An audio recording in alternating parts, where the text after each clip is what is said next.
আসসালামু আলাইকুম ভিউয়ার্স, কেমন আছেন সবাই? আলহামদুলিল্লাহ আমি ভালো আছি। আশা রাখছি যে যেখান থেকে আজকের আমার এই নিউ ব্লগটি দেখছেন সবাই ভালো আছেন, সুস্থ আছেন এবং নিরাপদে আছেন। জানালা খুলে দেখলাম আজ সকালবেলা সূর্যটা উকি দিচ্ছে, তো মনের মধ্যে এত শান্তি লেগেছিল, কারণ বেশ কয়েকদিন ঘুম থেকে উঠে সকালবেলা বৃষ্টি দেখে এতটাই টেনশনে থাকতাম, কারণ আমার ছেলেরা স্কুলে যেত সে সময়। তো ওই টেনশনটা একটু খুব কষ্টের ছিল, কারণ ছেলেরা যদি একটু ভিজে যায় তখন নিজের থেকেও বেশ খারাপ লাগে। তো এমন একটা সুন্দর মুহূর্ত দেখে ছেলেদেরকে স্কুলে পাঠিয়ে দিয়ে নিজের জন্য সুন্দর একটা প্লেটার সাজিয়ে ফেলেছি। আর আমাকে একজন আপু আমার প্রিভিয়াস ব্লগে কমেন্ট করে বলেছিল আমার সকালের নাস্তার আয়োজনটা আমার আপুটা বেশ পছন্দ করে। আসলে এই সকল কমেন্টস থেকে আমরা এতটাই ইন্সপায়ার হই, পরবর্তী যে সকল আমরা ব্লগগুলো ক্রিয়েট করি সেগুলোতে আমরা সুন্দরভাবে প্রত্যেকটা জিনিস উপস্থাপন করার চেষ্টা করি। আর এই সকল কমেন্টগুলো এক ধরনের আশা, প্রত্যাশা এবং একটা শান্তি, কারণ এই সকল ব্লগগুলোর কারণে আমাদের মধ্যে এক ধরনের এনার্জি, শক্তি সব কিছু কিন্তু চলে আসে। তো পুরোদমে সেই পছন্দের চাটা খেয়ে আমার শরীরে যে টনিকের কাজটা করছিল সেই টনিকের কাজটা দিয়ে আমার সকালবেলা কাজকর্মগুলো করে ফেলছি। টাইটেলে আমি মেনশন করেছি 3 বাচ্চা নিয়ে আমি কিভাবে সংসারের কাজকর্মগুলোকে গুছিয়ে রাখি, তো সেটারই এক ঝলক আপনাদের সাথে আজ আমি শেয়ার করছি। শুরুতে আমি আপনাদেরকে এখানে একটা পর্দা দেখাচ্ছি। আমার প্রিভিয়াস ব্লগে পর্দাটা নিয়ে কিছু কোশ্চেন এসেছিল, এই পর্দাটা কোন পেজ থেকে নিয়েছি। এই পর্দাটা আমি গত 3 বছর আগে ক্যাজুয়াল গ্রেস পেজ থেকে নিয়েছি, ফেসবুক পেজ। আপনারা সেখানে নক দিয়ে এই সকল ব্লকের যে সকল পর্দাগুলো আছে সেখান থেকে কালেক্ট করে নিতে পারেন। আর এই পর্দাটা আমার থেকে বেশ সুন্দর লেগেছিল, সেজন্য 2 পিস নিয়েছি। আর এর মাঝে যে মানি প্ল্যান্টটা আমি রেখেছি সেটার মাঝেও আমি একদিন পর পরে এভাবে পানি স্প্রে করে দিই। ঘরের ভেতরে যদি আপনারা গাছ রাখতে চান তাহলে একটু যত্ন নিতে হয়, কারণ ঘরের ভিতরে অনেক দিন যদি গাছ থেকে থাকে তাহলে হলুদ হয়ে যায়, না হয় মরে যায়। তো এদিক দিয়ে আমার ড্রেসিং টেবিলের পাশে যে গাছটা দেখতে পাচ্ছেন সেই গাছটার নাম আমি জানি না, তবে এই গাছটা কিন্তু পাতাবাহারের মতোই। তো কে কি জানেন এই গাছ সম্পর্কে, আর এই গাছের নামটা যদি আপনারা জেনে থাকেন তাহলে আমাকে কমেন্ট করে জানাতে পারেন। তো আপুরা কিন্তু প্রিভিয়াস ব্লগে আমাকে অনেক সুন্দর সুন্দর কমেন্ট করেছিল আমার এই নীল শাড়ি পরা দেখে। তো এদিক দিয়ে আমার যে ড্রেসিং টেবিলটা আছে সেখানেও আমি একটা আর্টিফিশিয়াল ফ্লাওয়ার লিফ রেখেছি। এর কারণে পুরো ড্রেসিং টেবিলের সৌন্দর্য বহুগুণে বেড়ে গিয়েছিল। আর পুরনো ফার্নিচারের মধ্যে এই ধরনের লিফ দেওয়ার কারণে এত ভালো লাগছিল দেখতে। তো এখন আমার এই বসার পাশেই যে চেয়ারটা আমি রেখেছি, এখানে যে গাছটা দেখতে পাচ্ছেন এর নাম হলো ফিলোডেন্ড্রন। এই গাছটা এত সুন্দর, ছোট থাকলেও যেমন দেখতে সুন্দর লাগে, বড় হলেও পাতাটা এভাবে সুন্দর করে ছড়িয়ে থাকে। আমার থেকে কয়েকটা গাছ আছে, বিভিন্ন সময় রিপোর্টিং করে আমি এই ফিলোডেন্ড্রন গাছটা বিভিন্নভাবে আমি সাজিয়ে রেখেছি আমার ঘরে। আর ঘর সাজানোর ক্ষেত্রে এই গাছটা কিন্তু অনেক সৌন্দর্য বৃদ্ধি করে। আর এই গাছটা আমি যে ঝুড়িতে রেখেছি সেটাও জিজ্ঞেস করেছিল, এটা একটা সি গ্রাসের মাল্টিপারপাস জিনিস, যেখানে আপনার ফল রাখতে পারবেন বা গাছ হ্যাঙ্গিং করে রাখতে পারবেন। আমি গাছ রেখেছি। আর এখন যে গাছটাতে আমি একটু পানি স্প্রে করছি সেটা তো কিছুদিন আগে আমি নামটা বলে দিয়েছি। এই গাছটার নাম হলো এনজয় পথস বা গোল্ডেন পথস বলে অনেকে। আপনারা এই গাছটা যদি একটু বড় হয় তাহলে বিভিন্নভাবে রিপোর্ট করে অন্যান্য গাছেও আপনারা লাগাতে পারেন। আর গাছটা কিন্তু অনেক সুন্দর। আর এখন যে গাছটা দেখতে পাচ্ছেন সেটার নাম হলো স্পাইডার প্ল্যান্ট। আর এই যে গাছটা এখন ধরেছি সেটার নাম হলো ঝিঝি প্ল্যান্ট। তো যে সকল আপুরা এই গাছগুলোর নাম জানতে চেয়েছেন আমি তাদেরকে সকল গাছের নাম বলে দিয়েছি। তো দেখতে তো পেয়েছেন ঘরের ভিতরে তারপরে কি পরিমাণ গাছের পাতার উপরে ময়লা ছিল। আর এখন যে গাছটা দেখতে পাচ্ছেন এটা হলো মনস্টেরা প্ল্যান্ট। এটা রিসেন্টলি কিছুদিন আগে লাগিয়েছি, এখনও কিন্তু এটা বড় হয়নি। যদি এটা ঝোপালো হয় তাহলে কিন্তু এটা অনেক বড় হবে আর অনেক দূর পর্যন্ত এটি ছড়িয়ে যাবে। আর এটা দিয়ে যদি আপনি ঘর সাজাতে পারেন তাহলে তার কোনো কথাই নেই। এই মনস্টেরা প্ল্যান্টের মধ্যে বিভিন্ন জাত আছে, বড়টা দিয়ে যদি ঘর সাজাতে পারেন তাহলে আরও সুন্দর লাগে। আর এখানে যে লিফটা দেখতে পাচ্ছেন সেটা হলো আর্টিফিশিয়াল একটা লিফ।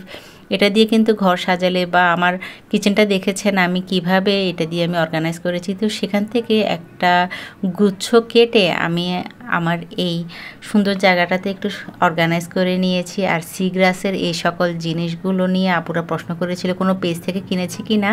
আমি এগুলো কোনো পেজ থেকে কিনে নাই, আমি আমাদের চট্টগ্রামে জিসির মোড়ে ভ্যানগাড়ি থেকেই এই সি গ্রাসের যে সকল ট্রেগুলো দেখতে পাচ্ছেন সেগুলো কিনেছি। বিভিন্ন কালারের এবং বিভিন্ন ডিজাইনের নিয়েছি। তো সুন্দর করে অর্গানাইজ করার জন্য আমার কাছে যে সকল ক্যান্ডেলগুলো আছে সেগুলো এখানে রেখেছি। আর এখানে যে লিফ কোস্টারটা দেখতে পাচ্ছেন সেটা আমি ক্রাফট পান্ডা পেজ থেকে নিয়েছি। আর এই সকল জিনিস দিয়ে ঘর সাজালে দেখতে বেশ ভালো লাগে।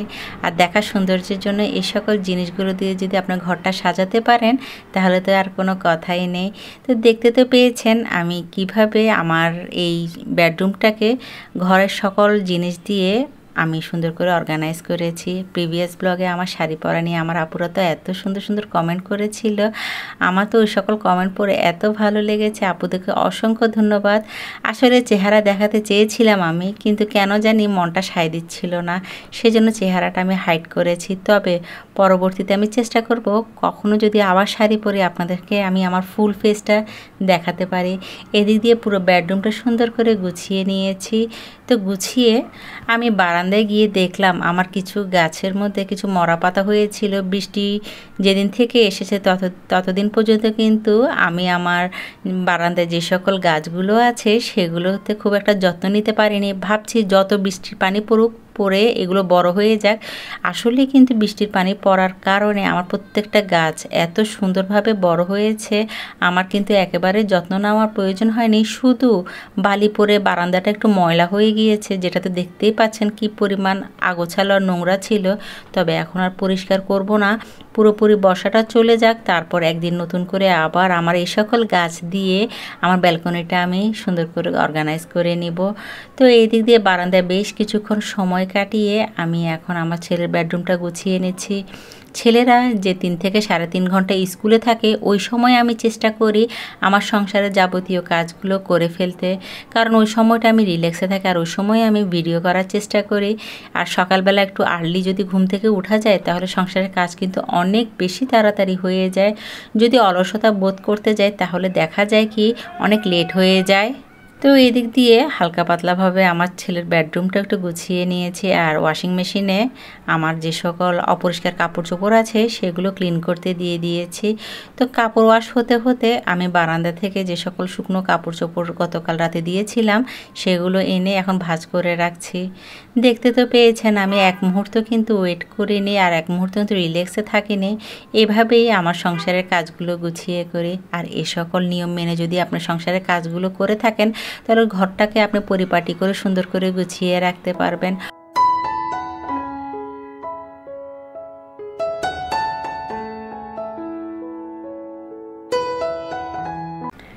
দেখতে তো পেয়েছেন আমি কিন্তু সকাল থেকে এক মুহূর্ত রেস্ট করিনি, সেই সকাল থেকে সংসারের কাজকর্ম শুরু করে দিয়েছি। আর এভাবেই সবসময় সকাল সকালই কাজগুলো করে ফেলার চেষ্টা করি। এতে দেখা যায় আমার হাতে কিন্তু বেশ খানিকটা সময় থাকে আর সময়ের মতো সব কিছু কাজ করে আমি অনেকটা রিল্যাক্সে থাকতে পারি। তো মোটামুটি আমি যে সকল কাজ যে সকল কাপড়গুলো ভাঁজ করেছি সবগুলো এখন যার যার ড্রয়ারে রেখে দিচ্ছি। আমার বেশিরভাগ সময় লিভিং রুমে আমার কাপড় গোছানো হয়, কারণ লিভিং রুমের পাশেই আমার ব্যালকনি, আর ব্যালকনি কাপড় সব কিছুই আমি এভাবে সোফায় রেখে তারপরেই ভাঁজ করে নেওয়ার চেষ্টা করি। এতে একটা সুবিধা হয় আর আনা নেওয়ার ঝামেলা থাকে না। তো ছেলেরা স্কুলে থাকার আগেই আমি এই সকল কাজগুলো গুছিয়ে করে রাখি। আর এদিক দিয়ে একটু হালকা পাতলাভাবে লিভিং রুমটাও ক্লিন করে ফেলছি। একে তো ছেলেরা আর কিছুক্ষণ পরে চলে আসবে আর লিভিং রুমের উপরে এক ধরনের যুদ্ধ যাবে, কারণ ছেলেরা বেশিরভাগ সময় এই রুমেই কিন্তু সময় কাটায়, খেলাধুলা করে। তো যাই হোক, এদিক দিয়ে আমার প্রিভিয়াস ব্লগে আমার একজন ভিউয়ার্স আপু যার নাম ছিল মুন্নি রহমান, তিনি আমাকে এত সুন্দর কমেন্ট করেছিল। তো আমি তো জানি না আপুকে যে কমেন্টের আনসারটা আমি দিয়েছি সেটাতে আপু কতটুকু সন্তুষ্ট করতে পেরেছি। আসলে ভিউয়ার্সদের এই সকল ভালোবাসা নিয়ে কিন্তু আমাদের বাকিটা জীবনে আমরা যখনই সুন্দর মুহূর্তে বা একা একা থাকবো তখন এই সকল কমেন্টগুলো পড়ে মনে মনে তার জন্য দোয়া করব। আমি জানি না এটা কার জন্য হয়ে থাকে, কিন্তু আমি না এই জিনিসগুলো মনে করি আর মাঝে মাঝে এই সকল কমেন্টগুলো মনে করে তাদের জন্য মন থেকে দোয়া করি। একজন মানুষের মনটা সুন্দর দেখেই সে অন্যর জন্য এত সুন্দর করে কমেন্ট করতে পারে। আর দেখবেন যাদের মনের মধ্যে মানে অন্যর জন্য সবসময় খারাপ জিনিসটা মনোভাব থাকে, সে কিন্তু এক সময় না এক সময় এই সকল খারাপ কমেন্টের জন্য অনুতপ্ত হয়। তো যাই হোক, আল্লাহ তাআলা তাদের হেদায়েত করুক। এদিক দিয়ে আজ অনেক দিন পর একটু তিতা করলা ভাজি আর সেই সাথে একটু ঢেঁড়স ভাজি করছি, কারণ কোরবান আসার পরে খুব একটা সবজি আমার রান্না করা হয়নি। আর অন্যদিকে আমি একটু লইট্টা মাছ আর বাইলা মাছ আলু দিয়ে রান্না করে ফেলছি।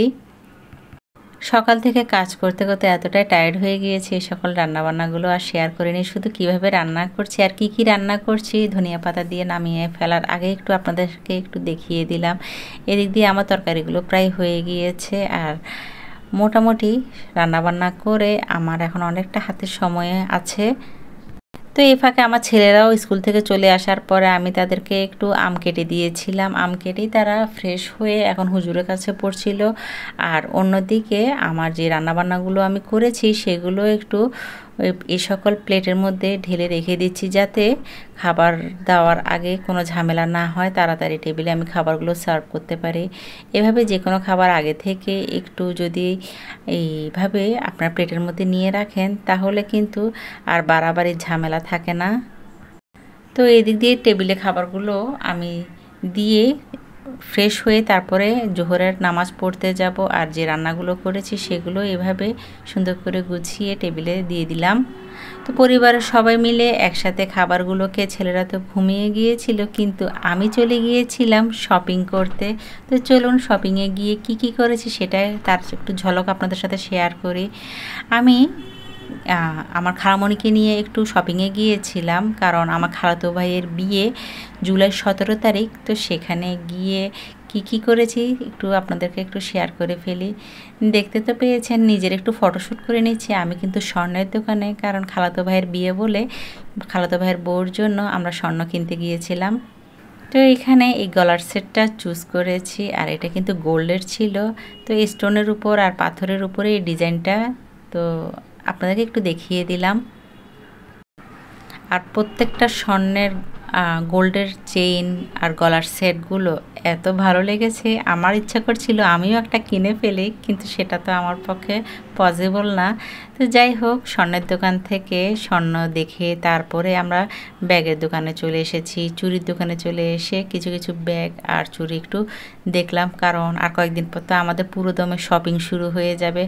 স্পেশালি আমার থেকে এই ব্যাগের কালারটা এত সুন্দর লেগেছিল, তো তা ভাইয়াকে বললাম একটু খুলে দেখান, ভিতরে দেখি কতটুকু বড় আছে।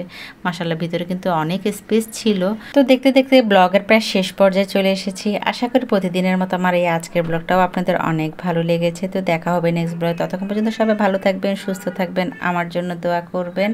আল্লাহ হাফেজ, আসসালামু আলাইকুম।